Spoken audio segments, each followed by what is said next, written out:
Amita Jain, wife of Anil Kumar Jain, Sangita Jain, wife of Vipin Kumar Jain, Shri Subhash Jain, Shrimati Saroj Jain, Shrimati Renu Jain, Shrimati Anjali Jain, Shrimati Aarti Jain, Sanvi, Vardhan, Aarav, Kuvam, Sonipat, Haryana.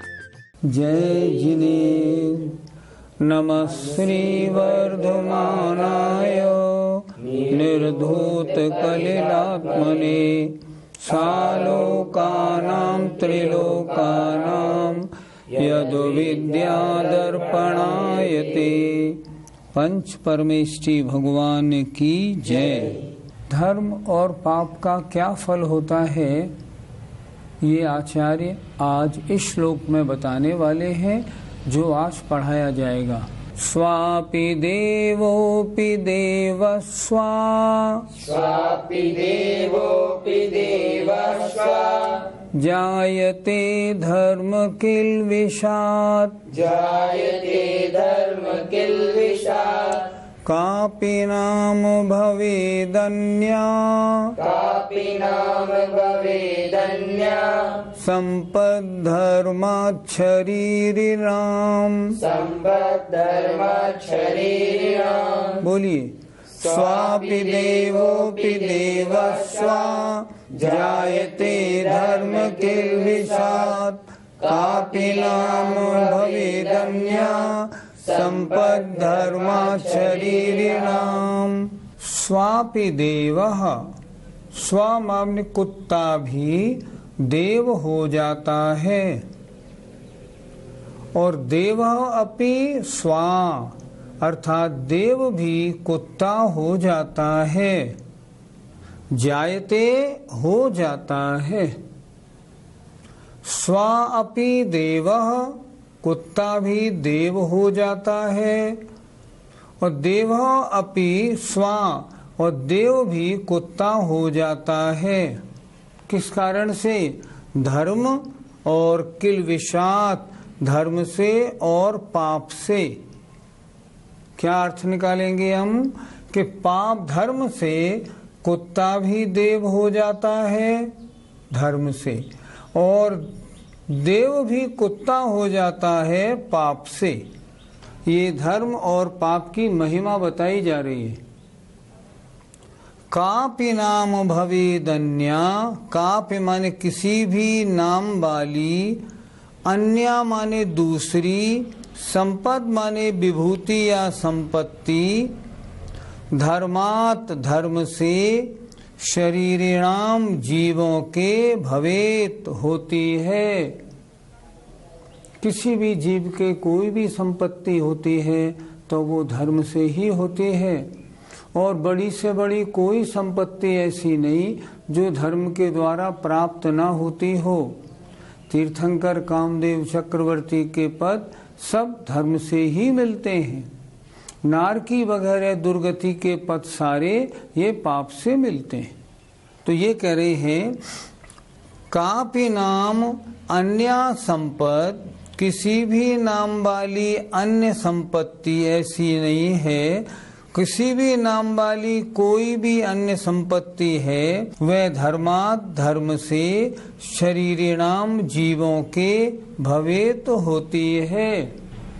जीवों को कोई भी संपत्ति है, कोई भी विभूति है, कोई भी सुख है, कैसे हुआ? धर्म से होता है। गुरुजी, क्या देव भी मरकर एक इंद्रिय हो सकते हैं? 10 लक्षण धर्म के 10 दिनों में दूसरे दिन उत्तम मार्दव धर्म की पूजा हम लोग बड़ी अच्छी तरह करते हैं। उसकी जयमाला की एक पंक्ति है, रूकन विकाया भाग वसते देव इक इंद्री भया, अर्थात देव भी भाग्यवश से एक इंद्रिय हो जाते हैं। पूजा में भी लिखा है। सिद्धांत क्या है? सिद्धांत ये है, देव 4 प्रकार के होते हैं, भवनवासी, व्यंतर, ज्योतिषी और वैमानिक या कल्पवासी। इनमें से एक इंद्रिय में कौन पैदा हो सकते हैं?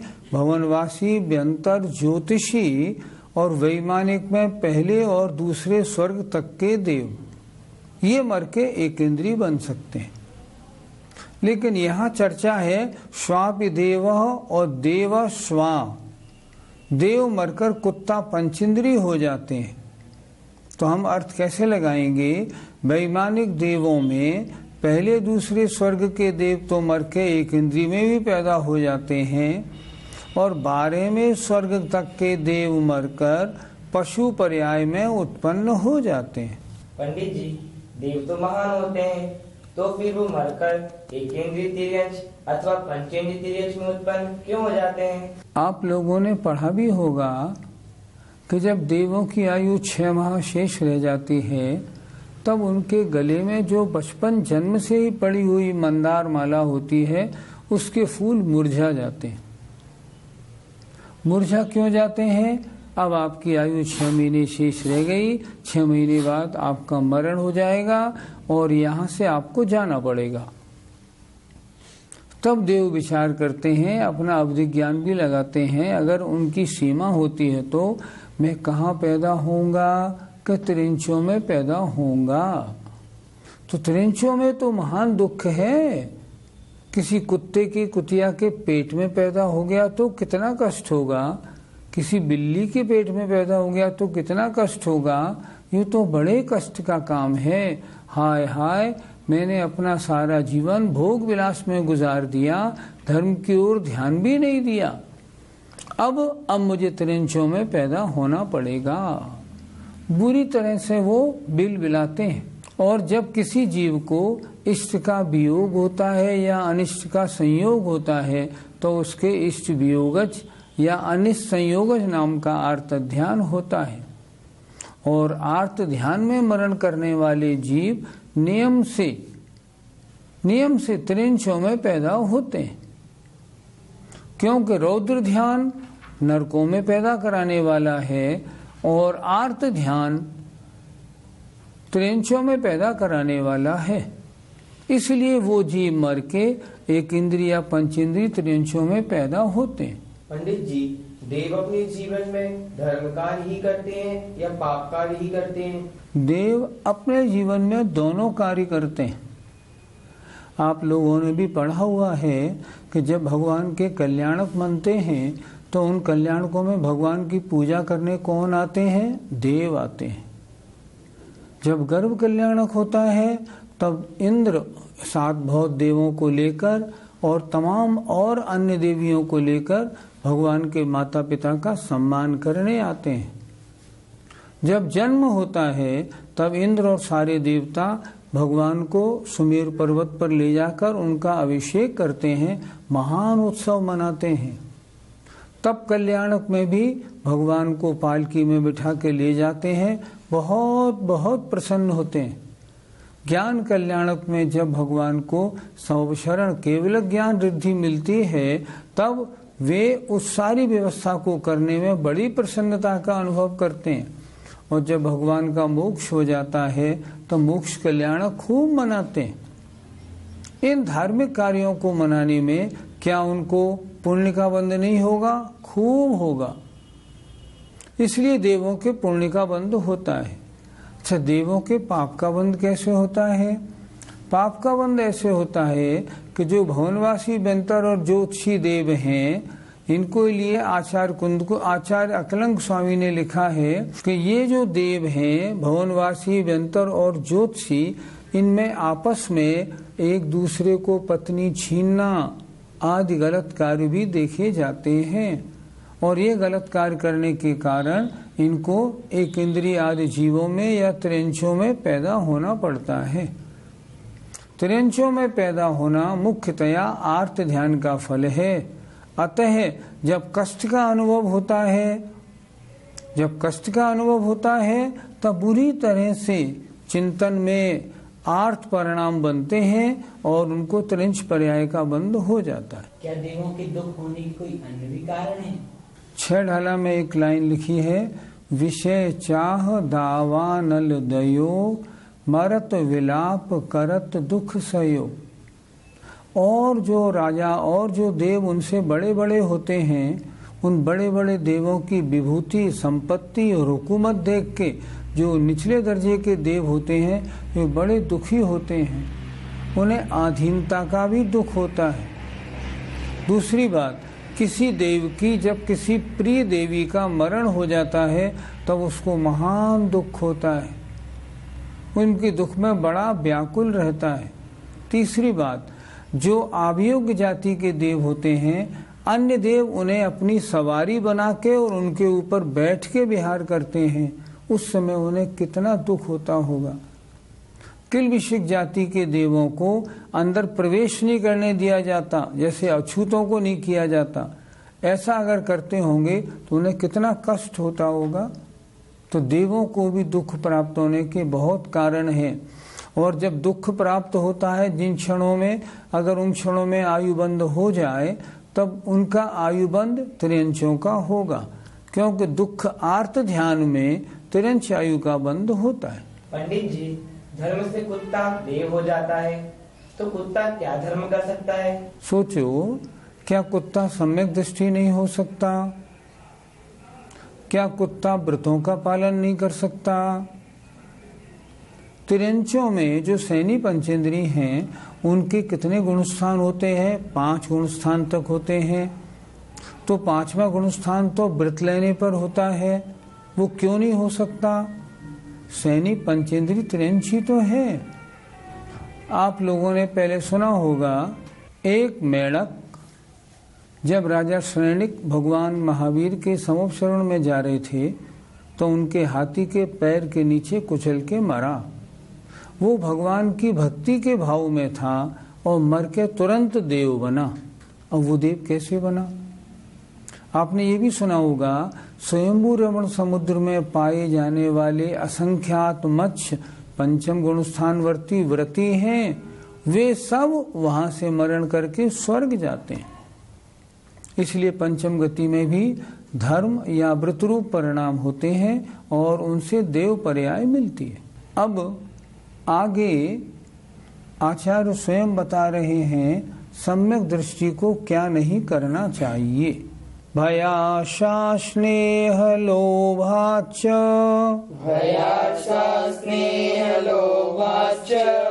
कुदेवागमलिंगिनां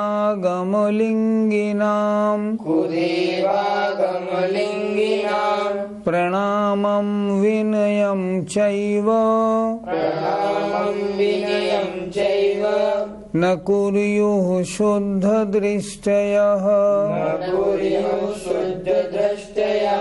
बोलिए, भयाशा स्नेह लोभाच कुदेवागमलिंगिनां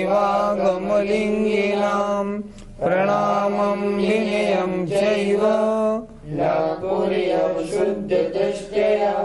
सम्यक दृष्टि जीव किन कार्यों को नहीं करता, उसके बारे में इस श्लोक में अच्छा विवेचन है। देखते हैं, इस पहली लाइन में 4 चीज दी हुई हैं, भय, आशा, स्नेह और लोभ से। क्या? भय से, आशा से, स्नेह से या लोभ से। नीचे 3 चीजें दी हैं, कुदेव, आगम और लिंगिनाम। ये कु तीनों में लगा दीजिए, कुदेव, कुआगम और कुलिंगिनाम। अर्थात सम्यक दृष्टि जीव किसी भी भय से, किसी भी आशा से, किसी भी स्नेह से या किसी लोभ के कारण, कुदेव खोटे देव, कुआगम खोटे शास्त्र और कुलिंगी अर्थात खोटे साधुओं के पास प्रणामम प्रणाम और विनयम चैव और विनय न कुर्युः ना करें। कौन? जो शुद्ध सम्यक दृष्टि हैं वे। अर्थात सम्यक दृष्टि जीव को चाहिए कि वह किसी भी डर से, किसी भी आशा से, किसी भी स्नेह से या किसी भी लोभ से खोटे देव, खोटे शास्त्र और खोटे गुरुओं को प्रणाम और विनय ना करें। ये सम्यक दृष्टि का कार्य है। करेंगे तो क्या हो जाएगा? करेंगे तो उनका सम्यक दर्शन दूषित हो जाएगा, क्योंकि सम्यक दर्शन में पहले ये बात बता दी गई थी कि सच्चे देव शास्त्र गुरु का श्रद्धान करे, उन्हीं को नमस्कार करे। अगर खोटे देव शास्त्र गुरु को प्रणाम विनय करता है तो उसका सम्यक दर्शन नष्ट हो जाता है। पंडित जी, कुदेव किनको कहते हैं?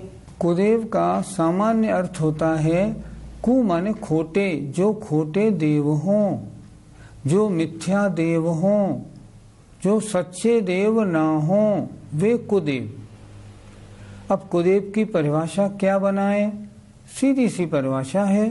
सच्चे देव की परिभाषा बताई थी, जिनमें 18 दोष ना हो, जो 18 दोष ना होने से वीतराग हो, जो सबको जानने वाले होने से सर्वज्ञ हो, और जो मोक्ष का उपदेश देने के कारण हितोपदेशी हों, उन्हें हम कहते हैं सच्चा देव।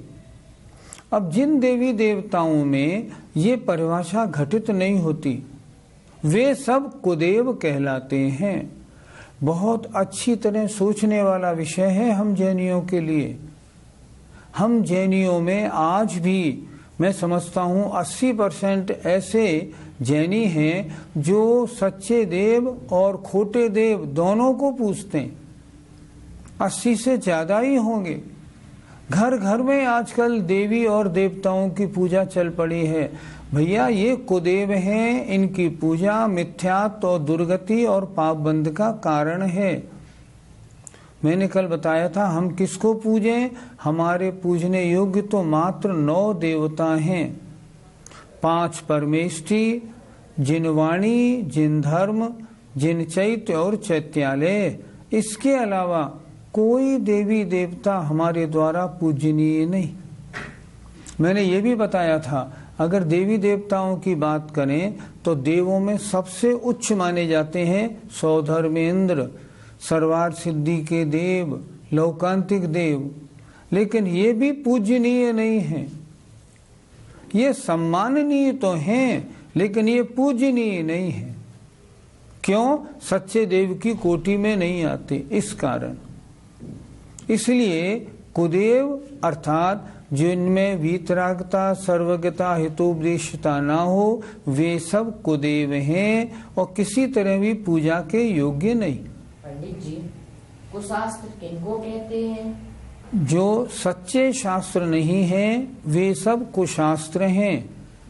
सच्चे शास्त्र की परिभाषा पहले हो गई, जिन्हें सर्वज्ञ ने कहा हो, जिनका कोई खंडन ना कर सके, जो प्रत्यक्ष अनुमान से बाधित न हो, जिनमें 7 तत्वों का उपदेश किया हो, सबके हितकारी हों और खोटे मार्ग का खंडन करने वाले हों, वे सच्चे शास्त्र। दिगंबर जैन धर्म के जितने भी शास्त्र आचार्यों द्वारा लिखित हैं, वे सब सच्चे शास्त्र हैं। अब इनके अलावा अन्य जितने भी धर्म और उनके शास्त्र हैं, वो सच्चे शास्त्र की कोटि में नहीं आते। क्यों नहीं आते? क्योंकि उनके लिखने वाला सर्वज्ञ नहीं है। उनमें ऐसी बातें लिखी हैं जिनका उल्लंघन, खंडन बड़े आराम से हो जाता है। जैसे किन्हीं शास्त्रों में लिखा है जीवों की बलि चढ़ानी चाहिए।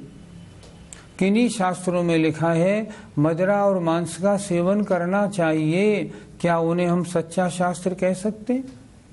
किन्हीं शास्त्रों में लिखा है देवता लोग शराब पीते हैं। क्या उन्हें हम सच्चा शास्त्र मानेंगे? कभी भी नहीं मानेंगे। ऐसे शास्त्र जिनमें उल्टी सीधी राग भरी कामुक कथाएं हैं, ये सब कुशास्त्र हैं। तत्व का उपदेश करने वाले शास्त्र होने चाहिए और सबके हितकारी हों, वे शास्त्र कुशास्त्र नहीं, शास्त्र हैं। इसलिए ऐसे शास्त्रों को हमें पढ़ना है। गुरुजी, हम कुलंगियों से क्या समझें? शास्त्रों में मोक्ष मार्ग में उपादेय रूप से सिर्फ 3 लिंगों का वर्णन मिलता है। लिंग कहते हैं वेश, ऊपरी शो, ऊपरी वेश कैसा। 3 वेश जो है ना, वे मोक्ष मार्ग में मंजूर हैं, अन्य नहीं। पहला तो दिगंबर मुनि का वेश, दूसरा उत्कृष्ट श्रावक क्षुल्लक एलक का वेश और तीसरा आरिका का लिंग। इन तीन के अलावा और कोई लिंग जैन धर्म में नहीं कहा गया। वे सब जितने भी वेश हैं, जिस प्रकार के भी हैं, सब कुलिंगों में आते हैं। सिर्फ 3 ही लिंग जो हैं वो मोक्ष मार्ग में कहे गए हैं, अन्य कोई नहीं। पंडित जी, हमें जो कॉलेज में पुस्तकें पढ़ाई जाती हैं उनमें अन्य देवी देवताओं की वंदना के पद आते हैं, तो हमें क्या करना चाहिए? ध्यान से सुनना, उसको पाठ समझ के पढ़ो, उसमें श्रद्धा भक्ति मत लगाना। मान लो कोई अन्य मत का राजा है, तुम उसके पास जाओगे तो हाथ तो तुम्हें जोड़ने ही पड़ेंगे, पर वहाँ श्रद्धा भक्ति का काम नहीं, वहाँ उसको राजा माना है। आपके पास कोई मंत्री, कोतवाल, कलेक्टर कोई आएगा ना, तो आप उनसे उनकी एक तरह से नमस्कार भक्ति करोगे, भक्ति तो नहीं, नमस्कार या जय जयंत करोगे, वो भी करना योग्य है। उसमें श्रद्धा भक्ति नहीं है, ये व्यवहार है, लोक व्यवहार। अगर कोई जबरन तुम्हारा सिर पकड़ के किसी अन्य देवी देवता के चरणों में छुपा दे, तो क्या तुम्हारा सम्यक नष्ट हो जाएगा? नहीं होगा। क्यों नहीं होगा? उसने जबरन झुकाया है, हमने श्रद्धा भक्ति से नहीं झुकाया, हम इसको नमस्कार नहीं करते। तो हम ऐसा करें, अन्य देवी देवताओं के पास चले जाएं, हाथ जोड़ दिया करें और श्रद्धा भक्ति न रखें। ऐसे नहीं, जाना नहीं है, परिणाम भी नहीं, विनय भी नहीं। मजबूरी हो तो अगर करना पड़े, मान लो जैसे मैंने बताया, राजा के सामने या कोई जबरन सिर पकड़ के झुका दे, सिर पकड़ के झुका दे, श्रद्धा भक्ति नहीं होती, अपना धर्म नष्ट नहीं होता। जय जिनेंद्र। इस कार्यक्रम के पुण्यार्जक परिवार हैं प्रभादीप ज्योति, दिनेश, चामुंडराय जैन एवं पापड़ीवाल परिवार, 105 पटार